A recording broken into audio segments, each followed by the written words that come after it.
Alright guys, today I'm doing a review of these crunchy little lentils from 3 Farmers. Got the local grocery store, is on sale and wanted to try them out, so take a look at that. Gluten-free, 7 grams of protein. If you guys want to read this, pause the video. It's got the lentils, seasoning, and yeah.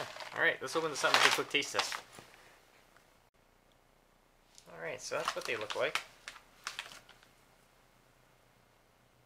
There we go. Let's do a quick taste test.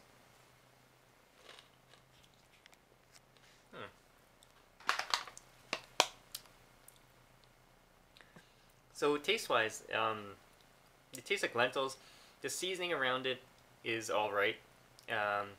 Doesn't really flavor it as much as you think. You really do get just the lentil taste.